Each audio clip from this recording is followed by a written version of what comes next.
Hello everyone. Today I brought a very interesting story from class ninth. The title of the story is In the Kingdom of Fools. It is written by A.K. Ramanujan, and A.K. Ramanujan was an Indian poet and scholar of Indian literature and linguistics. So this is the Kannada story written by him. This is the folk tale, and so we have to see what happened in the story, why it is known as the in the kingdom of fools, because he has described in the story that there was a kingdom ruled by a king and he was foolish, and his minister was also foolish. So what they did in the story we have to see. So let's start the story. I told, the title of the story is In the Kingdom of Fools, and this is the story about a kingdom which was ruled by the king who was very foolish, and his minister was also foolish. So what happened in the story? Let's see. In the Kingdom of Fools, both the king and the minister were idiots. So both the king and his minister, like जो राजा था और उसके जो मंत्री थे, वो क्या थे? Idiots थे, fool थे. They did not want to run things like other kings. So they decided to change night into day and day into night. सो वो जो किंग जो राजा था वो कुछ अलग से करना चाहता था और सभी राजाओं की तरह अपने किंगडम को रूल नहीं करना चाहता था। इसलिए उसने डिसाइड किया कि दिन को रात और रात को दिन में हम बदल देते हैं। तो ये कैसे भाई बदलेंगे? ये उन्होंने एक अनोखा काम किया था और अपने आप को वो प्रूव करना चाहते थे कि हम बहुत ही ज़्यादा चालाक हैं। They order that everyone should be awake at night till their fields and run their business only after dark and go to bed as soon as the sun came up. Anyone who disobeyed would be punished with death and the people did as they were told for fear of death. तो उन्होंने कैसे दिन को रातों रात में change किया कि उन्होंने ऑर्डर दे दिया कि पूरे जो किंगडम में सभी लोग जो हैं वो रात को जागेंगे, अपने खेतों में काम करेंगे, अपना बिजनेस चलाएंगे, शॉप खोलेंगे, या जो भी काम वो दिन में करते हैं वो सारा का सारा रात में करेंगे, और जैसे ही सनराइज होगा वो क्या करेंगे, अपने अपने घर को लौट जाएंगे और सो जाएंगे जैसे रात में हम करते हैं, और जैसे ही सनसेट होगा अपने अपने काम पे वो वापस चले जाएंगे। और जो भी इसको डिसओबे करेगा, जो भी इस ऑर्डर को नहीं मानेगा, उसको मौत की सज़ा सुनाई जाएगी। और इस मौत के डर से, मौत की सज़ा के डर से सभी लोग जो थे राजा की आज्ञा का पालन करते थे। The king and the ministers were dilated at the success of their project. तो जो राजा थे और मंत्री दोनों ही बहुत ज़्यादा खुश थे अपने सक्सेस प्रोजेक्ट के सक्सेस होने पे। प्रोजेक्ट क्या था? जो दिन को रात और रात को दिन करना, तो इसकी सफलता पे वो बहुत ही ज़्यादा खुश थे। One day a Guru and his disciple arrived in the city. It was a beautiful city. It was broad daylight, but there was no one about. Everyone was asleep, not a mouse stirring. एक दिन क्या हुआ कि एक गुरुजी आए और उनके साथ उनका एक शिष्य, डिसाइपल मीन्स शिष्य, तो उनका एक शिष्य भी आया उनके साथ, और उन लोग देख के बहुत ही ज़्यादा अमेज्ड हुए। इतना ब्यूटीफुल सिटी था और वो इतना अच्छा दिन था, उस दिन सनी ब्राइट डे था। पर उनको एक चीज़ देख के थोड़े से अचंभित भी हुए कि कोई भी दिन के समय वहाँ नज़र नहीं आ रहा था। सब लोग अपने अपने घरों में क्या थे, सो रहे थे। एक चूहा भी जो था वो बाहर दिखाई नहीं दे रहा था। Even the cattle had been taught to sleep by day, यहाँ तक कि जानवरों को भी दिन में सोने के लिए क्या ट्रेन कर दिया गया था। And the two strangers were amazed by what they saw around them and wandered around town till evening, when suddenly the whole town woke up and went about its nightly business. The two men were hungry and now that the shops were open they went to buy some groceries. तो उन लोग वो ऐसा देख के बहुत ही ज़्यादा आश्चर्यचकित थे, पर कि सब लोग दिन में सो रहे हैं, तो वो करते भी क्या, पूरे दिन उन्होंने इधर उधर घूमा, शहर में इधर उधर वो जाते रहे। तब तक शाम हो गई। जब शाम हुई तो सब लोग अपने अपने घरों से निकलने लगे और अपना जो रात का बिजनेस था उसको चलाने के लिए निकल पड़े। अब तक ये दोनों जो थे, गुरुजी और उनके शिष्य को भूख लग गई थी, क्योंकि दिन में इन्होंने कुछ खाया नहीं था और सारी दुकानें अब खुल रही थी। तो वो भी कुछ ग्रॉसरी खरीदने के लिए निकले और एक दुकान पर पहुँचे। To their astonishment they found that everything cost the same, a single duddu. क्या हुआ, उनके आश्चर्य का ठिकाना नहीं रहा। बहुत ही ज़्यादा आश्चर्यचकित हुए, एस्टोनिशमेंट में आश्चर्यचकित हुए कि कोई भी सामान जो था ना उसका एक ही दाम था। एक सिंगल डुडू, हम मान लेते हैं डुडू क्या था कि वो एक रुपये के बराबर था, यानी एक रुपये में सारा चीज़ मिलता था। Whether they bought a measure of rice और a bunch of banana it cost a duddu. चाहे वो राइस खरीद रहे हो 1 किलो, या फिर पूरा बनाना बंच ऑफ बनानास खरीद रहे हो, जो भी वो खरीद रहे थे वो सिर्फ 1 रुपये का ही मिल रहा था, 1 single Dudu. The Guru and his disciple were dilated. तो गुरु जी और उसके शिष्य जो थे बहुत ही ज़्यादा खुश हुए कि भाई सब चीज़ तो एक ही दाम में मिल रहा है। They had never heard of anything like this. इससे पहले उन्होंने इस तरह का कोई भी बाजार नहीं देखा था और ना सुना था कि सारे चीज़ों का मूल्य एक ही हो। They could buy all the food they wanted for a rupee. जो भी वो चाहते थे सिर्फ 1 रुपये में वो खरीद सकते थे। When they had cooked and eaten, the Guru realized that this was the kingdom of fools and it wouldn't be a good idea for them to stay there. उन्होंने जब खाना खा लिया, खाना खाने के बाद गुरु जी थोड़ा सोच मंथन करने लगे, तो उनको ये रियलाइज़ हुआ कि ये जो राज्य है ये तो बेवकूफ़ों का, मूर्खों का राज्य है, और किसी भी मूर्खों के राज्य में रहना उचित नहीं है, तो यहाँ पर रुकना हमारे लिए सही नहीं होगा।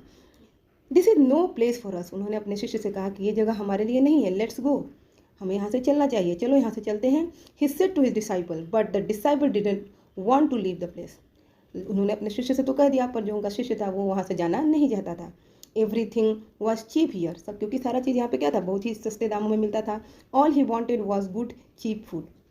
और जो उनका शिष्य था वो और क्या चाहता था, कुछ नहीं, बस सस्ता खाना वो चाहता था जो कि यहाँ पे मिल रहा था।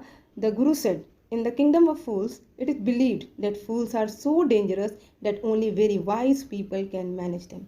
गुरु जी ने उसको समझाते हुए कहा कि देखो ये जो राज्य है मूर्खों का राज्य है, और ये माना जाता है और ऐसा कहा जाता है कि जो मूर्ख का राज्य जो होता है ना, जो मूर्ख होते हैं बहुत ही ज़्यादा डेंजरस होते हैं, खतरनाक होते हैं, उनको मैनेज करने के लिए बहुत ही ज़्यादा बुद्धिमान आदमी की आवश्यकता होती है। बहुत ही बुद्धिमान जो होगा, वाइज पर्सन जो होगा, उनको मैनेज कर सकता है, नहीं तो वो फंस जाएगा। इसलिए हमें यहाँ नहीं रुकना चाहिए, हमें यहाँ से चलना चाहिए। ने कहा they are all fools, this won't last very long and you can't tell what they do to you next. तो उन्होंने कहा कि देखो ये जो राज्य है ये मूर्खों का, और यहाँ पे सारे मूर्ख हैं, तो हाँ यहाँ पे रहना खतरनाक होगा, क्योंकि तुमको पता ही नहीं चलेगा कि अगले ही पल वो क्या करना चाहते हैं। But the disciple wouldn't listen to the guru wisdom. पर जो शिष्य था उसके मन में तो यही बसा था कि यहाँ सब चीज़ सस्ता है और मुझे यहीं रहना है। तो गुरु जी की बात को उसने नहीं सुना, उनकी बुद्धिमानी की बात को नहीं सुना और नज़रअंदाज किया, और वो वहीं पे रहना चाहता था। He wanted to stay. The guru finally gave up and said do what you want, I am going, and left. Guru ji ने तब क्या कहा, गुरु जी क्या कर सकते थे, उन्होंने कहा कि ठीक है जो तुम चाहते हैं वो करो, मैं अब चलता हूँ, और वो वहाँ से चले गए। The disciple stayed on, ate his fill every day, bananas and ghees and rice and wheat, and grew fat like a street side sacred bull. Disciple जो था, उनका जो शिष्य था, वहाँ रहा, और वहाँ पे सब सस्ती चीज़ें थी, तो रोज़ वो खूब सारा खाता था, बनाना खाता था, घी, राइस, व्हीट, सब चीज़ बहुत ही अपना भरपेट खाता था, जिसकी वजह से एक स्ट्रीट बुल जो होता है, जो गली के सांड और बैल होते हैं, उनकी तरह वो मोटा होता चला गया। One bright day a thief broke into a rich merchants house. एक दिन क्या हुआ, क्योंकि वहाँ पे तो लोग दिन में सोते थे, तो चोरी भी जो होती थी वो दिन क्यों होगी, क्योंकि ऐसे तो नॉर्मली चोरियाँ रात को होती हैं, रात के अंधेरे में, पर दिन में सब सोते थे, तो चोर वहाँ चोरी करता था दिन में। तो एक दिन एक चोर ने एक व्यापारी के घर का दीवार तोड़ा, दीवार में वहाँ से फांद के चोरी करने गया। तो उसने क्या किया, he had made a hole in the wall and sneaked in, and as he was carrying out his loot the wall of the old house collapsed on his head and killed him on the spot. वो एक व्यापारी के घर चोरी करने गया, उसने दीवार में एक बड़ा सा होल बनाया, उससे अंदर घुसा, उसने चोरी की।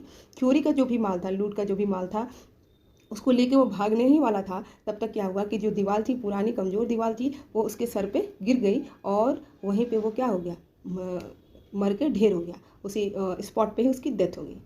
अब क्या होगा भाई, तो his brother ran to the king and complain. उसका जो चोर का जो भाई था वो राजा के पास गया और उसने कंप्लेन की, और उसने कहा your highness, when my brother was pursuing his ancient trade a wall fell on him and killed him. उसने जाके कहा कि महाराज बहुत ही ज़्यादा अनर्थ हो गया, मेरा जो भाई था वो अपने पुरखों, अपने एंशिएंट ट्रेड मतलब पुराने धंधे को, ट्रेडिशनल धंधे को कर रहा था, जो कि चोरी था, वो गया था करने के लिए। तभी तक क्या हुआ कि एक दीवार उसके ऊपर गिर गई और वो मर गया। This merchant is to blame. और ये कौन दोषी है, तो ये व्यापारी जो है जिसके घर वो गया था वो दोषी है। He should have build a good strong wall. उसको बहुत अच्छा और मजबूत टिकाऊ दीवार बनाना चाहिए था, अगर बनाता तो वो नहीं गिरता। तो you must punish the wrong doer and compensate the family for this injustice. उसने कहा कि महाराज आपके राज्य में तो हमेशा न्याय होता है, तो आपको न्याय करना चाहिए, आपको उस रॉन्ग डूअर जिसने गलती की है उसको सजा देनी चाहिए, और उसकी मेरे भाई की फैमिली को मुआवजा दिलवाइए, कंपनसेशन दिलवाइए मर्चेंट से, या जो भी करिए उसको न्याय दिलवाइए। द किंग सेड, तब राजा ने क्या कहा, जस्टिस विल बी डन, कि न्याय तो होके रहेगा, न्याय होगा, तो don't worry and at once summon the owner of the house. उसने उसके भाई को कहा कि तुम्हें घबराने की जरूरत नहीं है, जस्टिस तो होके रहेगा। और उसने एक समन भिजवा दिया, बुलावा भिजवा दिया, किसको, उस ओनर को, किसको, मर्चेंट को, जिसका वो घर था, जिसके घर वो चोरी करने गया था। When the merchant arrived, the king questioned him, "What is your name?" "Such and such, your highness." जब व्यापारी किंग के पास आया तो उसने पूछा, किंग ने पूछा, राजा ने पूछा, तुम्हारा नाम क्या है? तो व्यापारी ने कहा कि ये है मेरा नाम। तब किंग ने फिर कहा, were you at home when the dead man burgled your house? क्या तुम घर पे मौजूद थे जब वो आदमी जो मर चुका है तुम्हारे घर चोरी करने गया था? मर्चेंट ने कहा, yes my lord, he broke in and the wall was weak, it fail on him. उसने कहा, हाँ मैं वहीं पे था, जब दीवार उसके ऊपर गिर गया, मैं घर पे ही था, वो मेरे घर आया था। The accused pleads guilty. उसको बुरा भी लगा। Your wall kill this man's brother, you have murdered a man. राजा ने, किंग ने कहा कि तू ये जो दीवार है, ये इस आदमी के भाई को, जो कि कंप्लेन करने आया था, उसको दिखाते हुए कहा कि इसके भाई को तुम्हारे बॉल ने, तुम्हारी दीवार ने मार डाला है। You have murdered a man, इसका मतलब कि तुमने उसका मर्डर किया है। We have to punish you, हमें तुम्हें सजा देनी होगी, क्योंकि मेरे राज्य में तो न्याय होता है। तो मर्चेंट ने कहा, Lord, said the helpless merchant, I did not put up the wall. उसने कहा कि भगवान, महाराज, मैंने कुछ नहीं किया, ये दीवार मैंने नहीं बनाया था। It's really the fault of the man who build the wall. ये सच अगर किसी का दोष है तो उसका दोष है जिसने इस दीवार को बनाया था। He did not build it right, उसने इसको सही तरीके से नहीं बनाया था, इसलिए यू शुड पनिश हिम, इसलिए आपको उसको सजा देनी चाहिए, मेरी तो इसमें कोई गलती ही नहीं है। तब राजा ने कहा, हु इज दैट, कौन है वो? तब मर्चेंट ने कहा, my lord, this wall was built in my father's time, I know the man, he is an old man now and he lives near by. तब मर्चेंट ने कहा कि मैं उस आदमी को जानता हूँ, ये दीवार तो, ये घर तो मेरे फादर के समय में बना था, अब वो बहुत बूढ़ा हो चुका है, पर मैं जानता हूँ कि वो कहाँ रहता है, वो नज़दीक ही कहीं रहता है। इसके बाद क्या हुआ? King sent out messengers to bring in the bricklayer who had built the wall. तुरंत ही राजा ने क्या किया, अपने मैसेंजर्स को उस आदमी के घर भेजा। किसके घर? ब्रिकलेयर, जो कि दीवार बनाता है, ब्रिक को एक के ऊपर रख के जो दीवार बनाता है उसको ब्रिकलेयर कहते हैं। तो उसने कहा कि उसको पकड़ के लाए। They brought him tied hand and foot. You there did you build this man's wall in his father's time. उसको उस ब्रिकलेयर को लाया गया। कैसे लाया गया? उसके हाथ पैर को बांध के लाया गया। तब राजा ने पूछा, you there did you build this man wall in his father time, क्या तुम वही हो जिसने इसके पिता के समय में, इस मर्चेंट के पिता के समय में इस दीवार को बनाया था? उसने कहा, ब्रिकलेयर ने कहा, yes my lord I did, हाँ महाराज मैंने ही किया था। तब राजा ने फिर कहा, what kind of a wall is this that you build, किस तरह का दीवार तुमने बनाया? It has fallen on a poor man and killed him. ये जो दीवार तुमने बनाया, घटिया किस्म का दीवार, जो कि एक बेचारे आदमी के ऊपर गिर गया, गरीब आदमी के ऊपर गिर गया और उसको मार डाला, उसकी हत्या कर डाली। यू हैव मर्डर्ड हिम, इसका मतलब तुमने दीवार बनाया तो तुमने उसका कत्ल किया है। We have to punish you by death, इसलिए हमें तुम्हें मृत्यु दंड देना पड़ेगा। Before the king could order the execution the poor bricklayer pleaded. राजा अभी ऑर्डर देने ही वाला था उसके मृत्युदंड का, उसके पहले ही वो जो था ब्रिकलेयर, वो जो मिस्त्री था, जो दीवार बनाने वाला था, वो राजा के सामने गिड़गिड़ाने लगा, निवेदन करने लगा, please listen to me before you give your order. अपना ऑर्डर देने के पहले मेरी बात को सुनिए महाराज, मेरी बात को सुनिए। कौन बोला? वो मिस्त्री ने बोला, it's true I build this wall and it was not good. ये बात सही है कि ये दीवार मैंने बनाया और ये अच्छा दीवार नहीं है, but that was because my mind was not in it. पर ऐसा क्यों हुआ? आपने सोचा? क्योंकि जो मेरा दिमाग था, मेरा मन था, वो मेरे साथ नहीं था, मेरा दिमाग जो था मेरे साथ नहीं था। I remember very well a dancing girl who was going up and down that street all day with her ankles jingling, and I could not keep my eyes or my mind on the wall I was building. उसने कहा कि ये मेरा दोष नहीं है, दोस्तों उस डांसिंग गर्ल का है, वो जो एक लड़की, नृत्य करने वाली लड़की थी, जो कि हमेशा उस गली से आती जाती रहती थी पूरे दिन, और वो मुझे डिस्टर्ब करती थी। कैसे डिस्टर्ब करती थी? तो वो उसने एक पायल पहन रखा था जिसकी छन छन की आवाज़ से जो मेरा अटेंशन था वो नहीं हो पाता था दीवार पे। I could not keep my eyes, में अपनी आँखें और दिमाग दीवार के जो मैं बना रहा था उस पर कॉन्सेंट्रेट नहीं कर सका। तो ये दोष उसका है। You must get that dancing girl, आपको उस नाचने वाली लड़की को पकड़ना चाहिए। I know where she lives, मुझे पता है कि वो कहाँ रहती है। तब राजा ने क्या कहा?